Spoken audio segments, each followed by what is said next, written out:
C'est notre chronique Actualité internationale avec le politologue Benoît Lapierre qui est avec nous aujourd'hui. Bonjour Benoît. Bonjour Marie-Ève. C'est demain le 7 juin que la première ministre Theresa May démissionnera officiellement de son poste.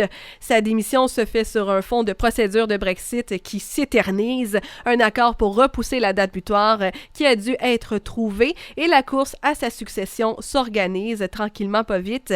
Benoît, pourrais-tu nous expliquer un peu en faisant un résumé du mandat de Madame Theresa May? Tu as raison, Marie-Ève, de parler du Brexit pour résumer la carrière de Theresa May en tant que première ministre, parce que les accords du Brexit, la négociation de la sortie du Royaume-Uni de l'Europe a vraiment été un des dossiers majeurs de son mandat. Pour se rappeler, c'est en juin 2016 que les Britanniques ont voté pour le Brexit à 52%, ce qui a amené la démission de l'ancien premier ministre David Cameron. Et ensuite, c'est Theresa May qui s'est fait élire à la course à la chefferie pour succéder à David Cameron. Madame May, ensuite, a commencé à négocier les accords pour la sortie du Royaume-Uni de l'Union européenne. Et pour mieux négocier, elle est partie en élection anticipée pour avoir une forte majorité de son côté, pour pouvoir avoir les coups des franges pour négocier. Malheureusement pour elle, les élections en juin 2017 sont mal passées pour elle et elle a perdu la majorité à la Chambre des communes.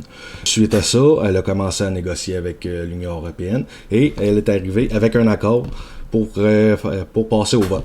Durant toute l'année 2019, elle a essayé 3 fois de faire passer à la Chambre des communes son projet de loi. Elle a essayé en janvier 2019, ensuite le 12 mars 2019, et finalement la 3e fois a été le 29 mars dernier, où le vote s'est terminé avec 344 députés britanniques contre et 286 pour. Entre-temps, le Royaume-Uni a dû négocier un accord pour repousser la date de sa sortie. Initialement, il était supposé de sortir de l'Union européenne au maximum le 29 mars dernier. Il y a aussi un autre vote qui proposait une sortie sans accord de l'Union européenne le 13 mars dernier. Et ça a été le vote qui a été le plus serré. Ça a été 312 députés britanniques qui ont rejeté cet accord-là de la sortie dure de l'Union européenne, tandis qu'il y avait quand même 308 députés qui ont voté pour. Ce vote-là, c'est le vote le plus serré de toute la saga du Brexit. Suite à sa défaite en Chambre, Theresa May a tenté de trouver un nouveau plan pour sortir de la crise en négociant une possibilité d'avoir un 2e référendum pour confirmer les accords, le maintien d'une union douanière afin de tenter de rallier le maximum de députés à sa cause. Sauf qu'en lâchant du lest de cette manière-là, Theresa May a fâché les eurosceptiques, les personnes, les purs brexiteurs dans son camp. Au fil des mois, il y a une trentaine de membres de son gouvernement qui ont quitté. C'était trop. Elle avait plus les épaules et ni l'appui de son parti pour continuer à gouverner. Et finalement, le 23 mai dernier, lors des élections européennes, Nigel Farage, le partisan, le politicien pro-Brexit, a gagné les élections européennes avec 31% des votes, tandis que le Parti conservateur, le parti de Mme May, a fini avec seulement 9% des votes. Donc, après ces résultats-là, Mme May annonce sa démission qui sera effective demain. Et bien sûr, elle va garantir la transition jusqu'à temps que le parti désigne un nouveau chef. Et j'imagine, dans cette course à la chefferie, il y a énormément de candidats. Combien de candidats est en liste exactement et qui a une chance sérieuse de l'emporter? Les règles à la chefferie du Parti conservateur britannique sont plutôt simples. Il y a un premier vote où tous les candidats qui auront plus de 5% des votes vont pouvoir passer à la ronde suivante. La prochaine ronde, ce sera 10% des votes minimum. Et on continue à éliminer les candidats jusqu'à temps qu'il y ait 2 candidats finaux.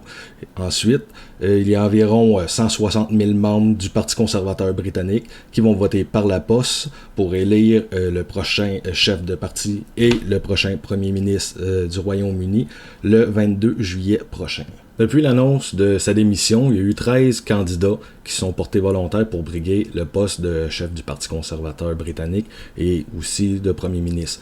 Là-dessus, il y en a déjà 2 qui sont désistés et dans le lot, il y a 4 candidats qui ont vraiment des appuis solides dans la base, dans l'organisation du parti.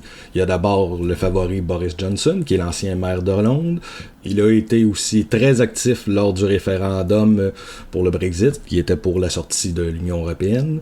Et ensuite, il a occupé le poste de ministre des Affaires étrangères dans le gouvernement de Theresa May. Et il était partisan d'une négociation dure avec l'Union européenne.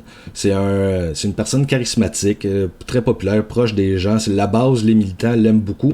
Mais, par exemple, l'établissement du parti est un petit peu moins vendu à sa cause. Comme deuxième candidat, on peut penser à Jeremy Hunt. C'est aussi un ancien ministre des Affaires étrangères sous le mandat de Theresa May. Lui, il avait voté pour le maintien dans l'Union européenne lors du référendum, mais il s'est dit déçu par l'arrogance de Bruxelles lors des négociations de sortie. Un autre candidat sérieux serait Dominic Raab. C'est le ministre qui a été nommé pour gérer le Brexit en juillet et il a claqué la porte quelques mois après, justement parce qu'il n'était pas d'accord avec les orientations que Theresa May donnait aux négociations. C'est un ancien avocat spécialisé en droit international et il est vu un peu comme la nouvelle garde du Parti conservateur britannique. Finalement, il y a Michael Gove, c'est l'ancien ministre de l'Environnement et il s'est fait connaître en luttant contre le plastique. C'est un eurosceptique de la première heure et même s'il a été très critique envers Theresa May l'avait mis dans son gouvernement pour rassurer un peu les membres qui étaient pro-Brexit dans son parti. C'est vraiment entre ces candidats que ça va jouer et les analystes prévoient que ce sera Boris Johnson qui va gagner la course à la chefferie et qui va devenir le prochain premier ministre du Royaume-Uni. C'est donc un dossier que nous suivrons jusqu'au 22 juillet prochain. Benoît Lapierre, politologue, merci beaucoup. Merci à vous.